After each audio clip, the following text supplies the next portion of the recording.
So, my phone ran out of storage and I had to move the first video, yeah, just the one video, to the SD card that's on my phone. Um, so yeah, I did that and now I'm back. So I was talking about like sleep, I think, and my dad. And yeah, he would just he would fall asleep in my bed.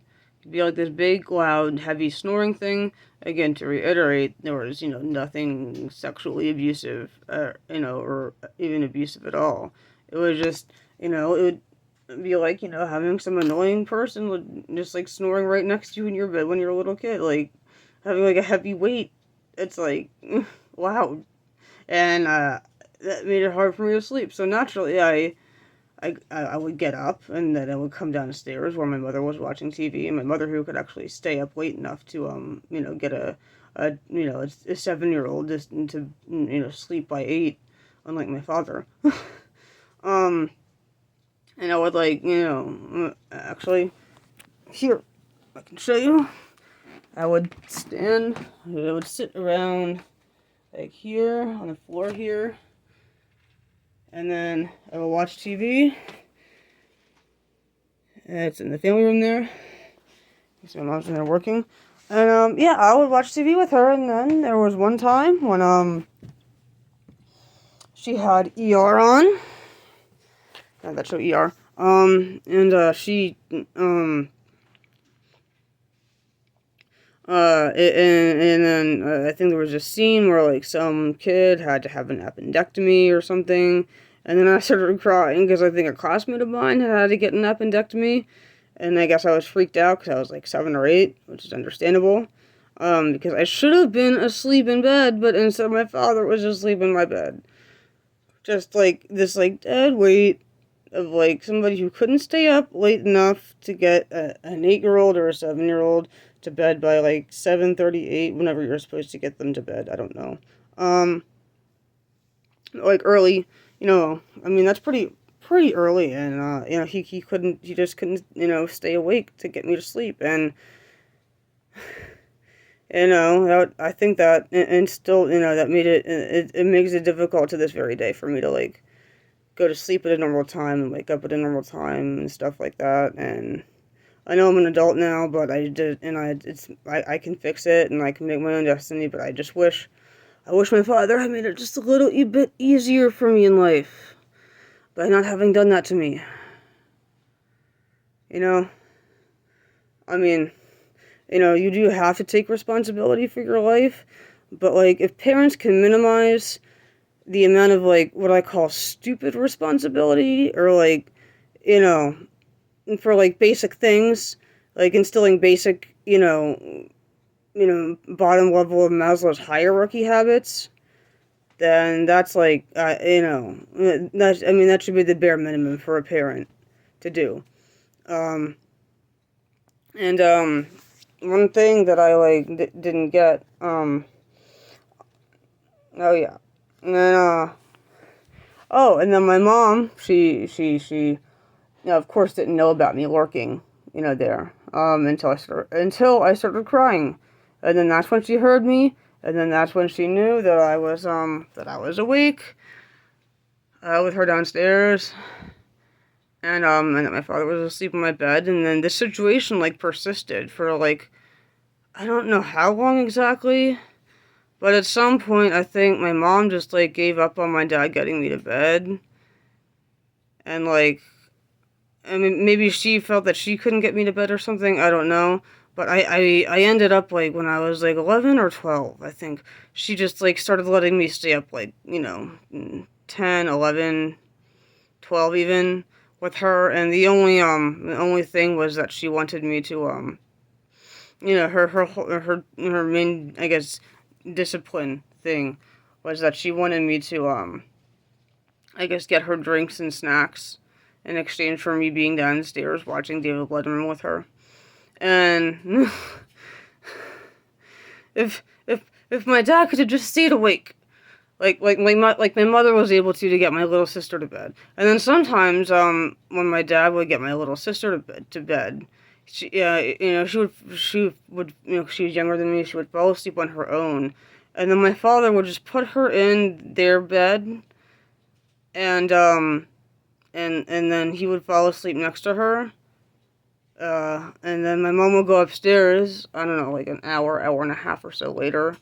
Um, I mean, she usually went to bed around 10 or 11, so, she would go upstairs and, like, find them both asleep in the bed. And then she would have to get Catherine, my little sister, out of her bed, and then put her into her room. And that just seemed very annoying. Um, God, I remember, like, falling asleep at school when I was in elementary school. It was terrible. And man, there's like so many other ways he screwed me.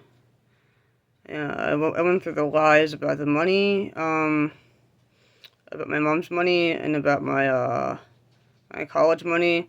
But I guess like the most another thing is that when he left back in June of 2014, my sister followed just like not even a week after he left, and and at the time, I think the thing that my father said was that like my mom was taking my sister to too many doctors, which didn't make any sense because my sister had real issues. She was like falling asleep all the time. I might have gone over this already.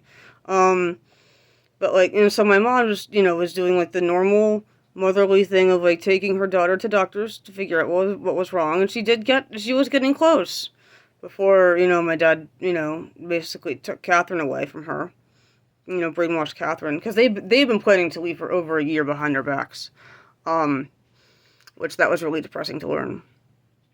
And he would also like, she also had tree nut allergies, but at the apartment he would give her tree nuts.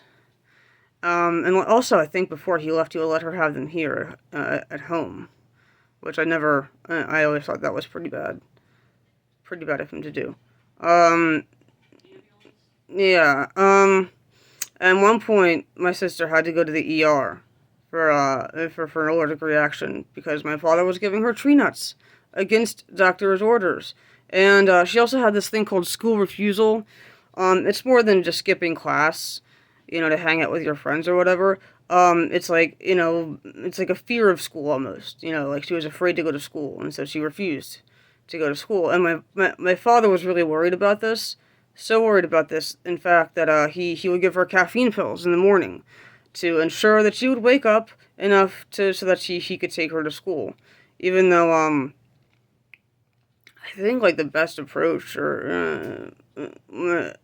is, like, just to, like, wait it out. Like, eventually she'll go back to school. Because I think because she got her tonsils out, over the summer before, middle school. And, also, another kid, at our church died, too, that same summer. So I think those two events, like, made her really anxious. And she also had complications from the tonsillectomy, where like, her throat swelled, and she had to be hospitalized for that. And the middle school, like, wasn't the nicest place, in the world, I would say.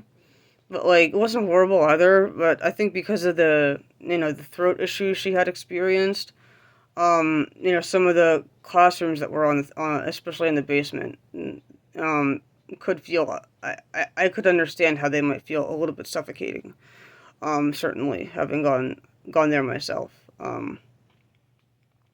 And, yeah, so now, having refinanced the house 4 times, having, slandered my mother, or libeled, slandered, defamed her, whatever you want to say, even though you're allowed to do that in divorce proceedings, from what I've read, it's not a crime. It should be, but it's not. I guess that's to encourage people to, like, I guess be honest, even though that seems like kind of backwards logic to me, but whatever. You shouldn't be allowed to, like, lie in divorce proceedings like that. especially about something as objective as money. Money comes in, it goes out. There's no like waffling about like, oh, how do you feel, or whatever. It's just money, and that's what I don't get that at all. Um, and despite him, taking my sister away from my mother and I, and them plotting to leave behind our backs, he had this like wonderful divorce agreement where like he only had to pay her alimony for 10 years, and and a good chunk of that alimony, that alimony was like $1,400 a month, of which um however much of it would be, whatever the mortgage was, would be taken out of the $1,400, and then my mother would just receive the rest. Um, so, like, he has been paying the mortgage, but he wouldn't have to be paying it if he hadn't refinanced so many times. And now there's a court order that's appointed a trustee, uh, lawyer to sell the house. And we have to find, like, a rental place by, like, the 20th of this month, September, Friday, and we have to have like a lease and a contract with a mover to prove this, so that we can delay the listing of the house until October 20th, and because if we don't do that by this, if you find a rental place and a mover by this month, and by the 20th of this month, then the house will be listed as is, and we won't get as much money for it. And apparently, there's nothing anybody can do to stop this court order. But I don't want it to go through. I think most of Dad's problems, my father's problems, have been caused by his own actions. He didn't have to refinance the house so many times. I know that you can do that when to take advantage of like lower interest rates or whatever. But like, I mean, 4 times, and most recently in 2012, which is just 2 years before he left my mom. So I mean, I feel like that was almost deliberate on his part. Um, doing that. I think he was planning to leave around 20. He thought about it. Oh, and then a couple other things. So yeah, this is all super fun. There's a court order forcing the house that I've lived in my whole life to be sold, and I know this looks like hoarder situation, and it kind of is, but it isn't. This is just the living room.